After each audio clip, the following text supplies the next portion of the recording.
Assalamualaikum teman-teman. Perkenalkan, kami peserta Latsar CPNS PPDM Regional Bandung. Kali ini kami akan mempresentasikan tentang Branding Millennial Project. Pertama-tama, perkenalkan, nama saya Resendi Fabitsinariantika serta teman saya Oki Aquino ST dan Nel Pitra Nengsi SPD. Pada kesempatan kali ini, kami akan mempresentasikan tentang Branding Millennial Project yang akan dikaitkan dengan manajemen ASN, pelayanan publik, dan World of Government. Yang pertama yaitu ada manajemen ASN. Manajemen ASN yaitu pengelolaan ASN untuk menghasilkan pegawai ASN yang profesional, memiliki nilai dasar, etika profesi, bebas dari intervensi politik, bersih dan praktis korupsi, kolusi, dan nepotisme. Terdapat 4 aspek di dalam manajemen ASN. Yang pertama yaitu adanya peran dan tugas ASN, kedua yaitu hak dan kewajiban ASN, yang ketiga yaitu kode etik, dan terakhir yaitu sistem merit. Peran ASN yaitu perencana, pelaksana, dan pengawas penyelenggaraan tugas untuk pemerintahan dan pembangunan nasional melalui pelaksanaan kebijakan dan pelayanan publik yang profesional, bebas dari intervensi politik, serta bersih dari praktik korupsi, kolusi, dan nepotisme. Yang kedua yaitu ada tugas ASN. Yang pertama yaitu melaksanakan kebijakan yang dibuat oleh pejabat pembina kepegawaian sesuai dengan ketentuan perundang-undangan. Yang kedua yaitu memberikan pelayanan publik yang profesional dan berkualitas. Dan yang terakhir yaitu mempererat persatuan dan kesatuan Negara Kesatuan Republik Indonesia. Selanjutnya ada hak dan kewajiban ASN.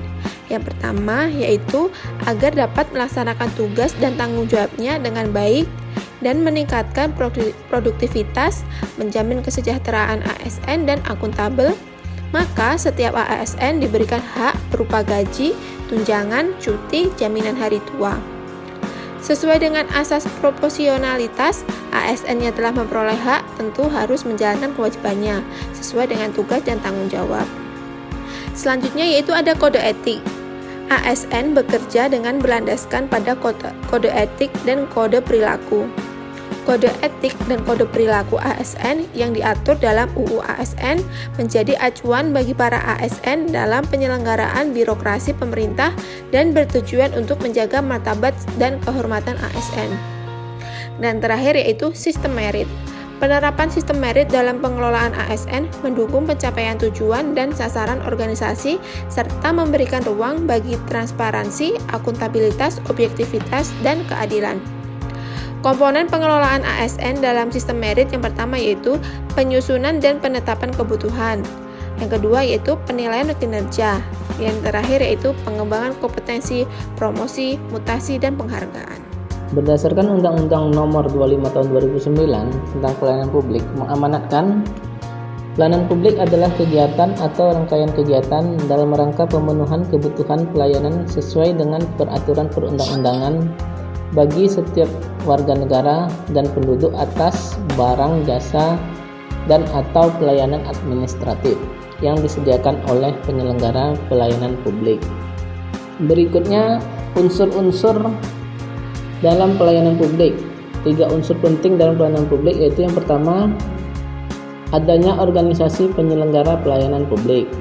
Kedua, penerima layanan atau pelanggan yaitu orang, masyarakat, atau organisasi yang berkepentingan. Dan yang ketiga, kepuasan yang diberikan dan atau diterima oleh penerima layanan atau pelanggan. Berikutnya masuk ke prinsip-prinsip pelayanan publik. Yang pertama yaitu partisipatif.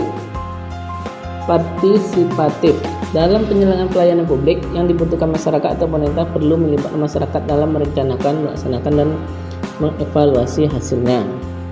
Yang kedua, transparan. Transparan artinya dalam penyelenggaraan pelayanan publik, pemerintah sebagai penyelenggara pelayanan publik harus menyediakan akses bagi warga negara untuk mengetahui segala hal yang terkait dengan pelayanan publik. Yang ketiga, responsif. Artinya dalam penyelenggaraan pelayanan publik, pemerintah wajib mendengar dan memenuhi tuntutan kebutuhan warga negaranya. Yang keempat, tidak diskriminatif.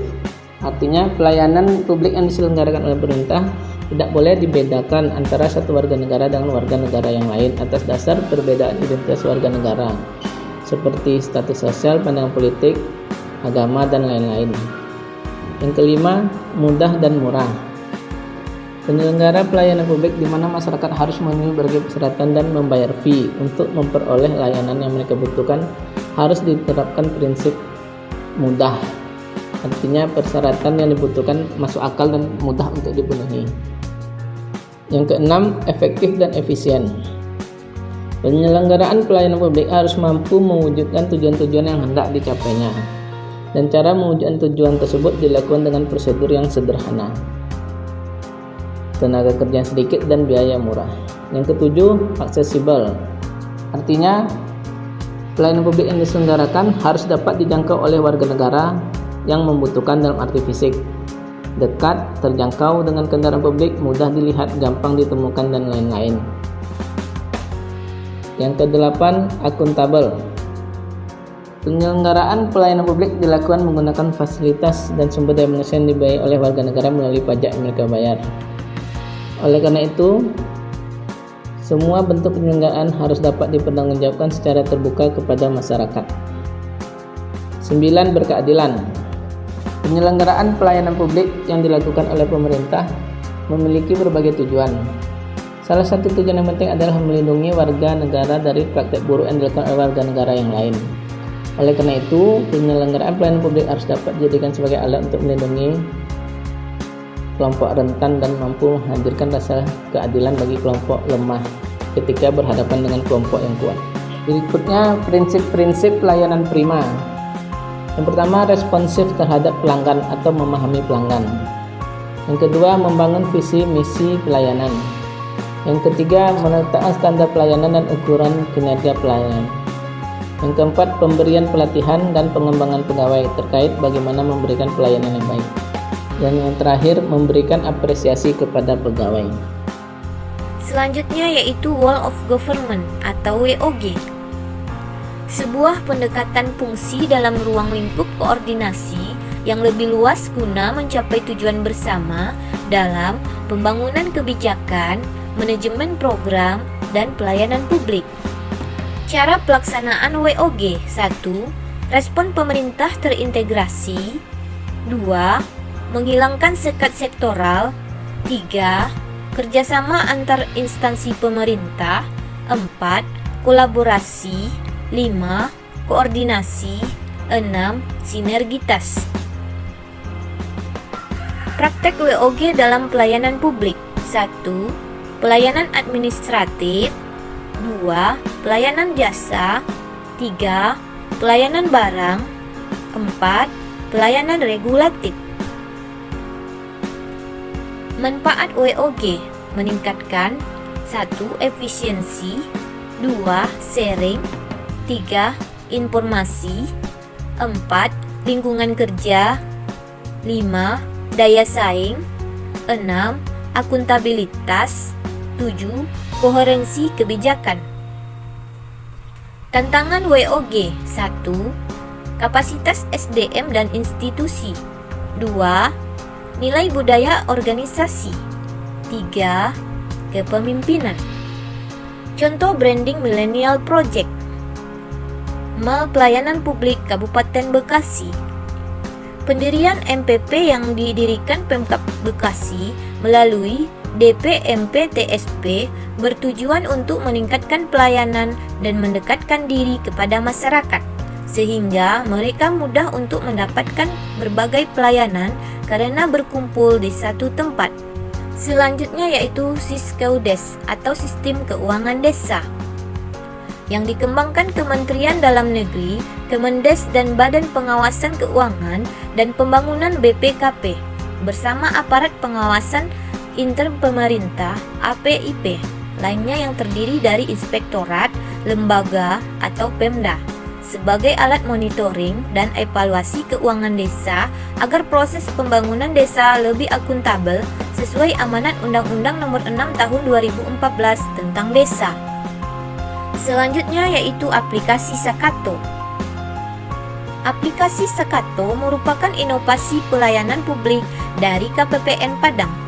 Dengan aplikasi ini, stakeholder tidak perlu lagi datang ke KPPN untuk melihat dokumen penolakan tagihan karena ada sistem push notification untuk memudahkan stakeholder menerima notifikasi penolakan tagihan secara real-time dari aplikasi Sakato.